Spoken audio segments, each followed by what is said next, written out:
अस्सलाम वालेकुम रहमतुल्लाह। अक्सर लोग सवाल करते हैं कि जादूगर की क्या पहचान है, कैसे पता चले कि वो फुला बंदा जादूगर है या फुला बंदा जादूगर नहीं है। देखिए, हमारे यहाँ नॉर्मली ये होता है कि हम हर बंदे को बिला वजह जादूगर कह देते हैं, जादू करने वाला कह देते हैं, और बसा औकात जादू करने वाले हमारे सामने इलाज करने का ढोंग रचा के हमें जो है वो मिसगाइड कर देते हैं।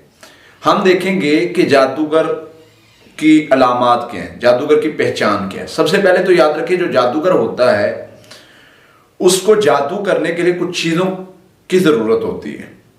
एक तो कुछ लोगों के बारे में तो जादूगर जो है वो हदीस ने बताया है।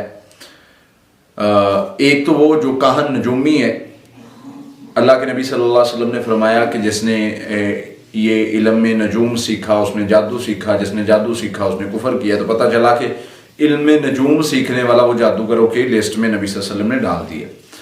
दूसरी हदीस मुस्नद अहमद की है, जिसमें नबी सल्लल्लाहु अलैहि वसल्लम ने जादूगरों की अलामत के बारे में बताया है कि जो जादूगर होता है वो कोई रस्सी, कोई धागा, कोई डोर पर वो फूंक के उस पर गिरे लगाता है। जो गिरे लगाने वाला है वो जादूगर है। आपको पता चल जाना चाहिए कि जो बंदा गिरे लगाता है वो जादूगर है।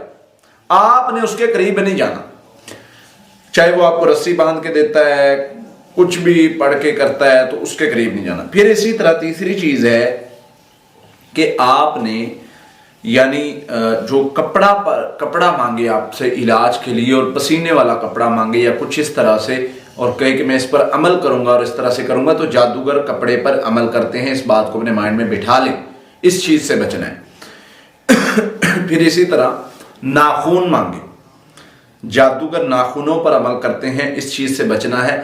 जो कोई इस तरह की कोई बात कहे मांगे तो समझ लीजिए जादूगर है, उससे बचना है।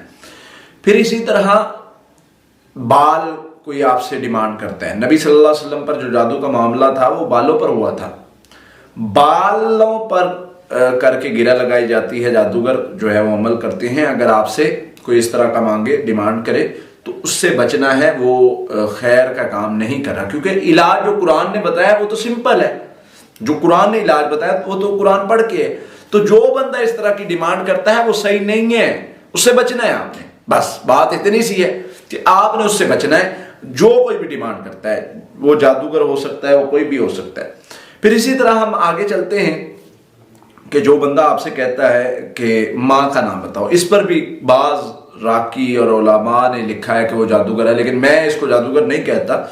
मैं ये कहता हूं कि बसा औकात जो है वो लोग ऐसे ही पूछ लेते हैं, बिला वजह, उनको पता ही नहीं इलाज का, वो पूछ लेते हैं। तो इसलिए उसको तो जादूगर नहीं कहते, लेकिन अरब उलमा ने उसको जादूगर लिखा है और उसकी वजूहात भी लिखी हैं कि क्यों हम इसको जादूगर डिक्लेयर करें। बहरहाल, ये जादूगर की अलामत, अगर आपसे कोई इलाज के नाम पे इस तरह की बातें करता है, मुख्तलिफ नाम पूछता है, तस्वीरें मांगता है, तस्वीरों पर मैं अमल करूंगा, इस तरह की चीज़ें, तो ये सारे जादूगरों के अमल से मुशाबहत रखती हैं। जो राकी होता है, कुरान से इलाज करने वाला होता है, उसको इन चीज़ों की ज़रूरत नहीं होती। या तो मरीज़ को सामने बिठा के रुकिया करता है, या दूर बैठ के उसके लिए दुआ करता है, तो उसको पढ़ाई बताता है। तो ये एक तरीक़ाकार होता है। तो ये अमल करें इंशाअल्लाह।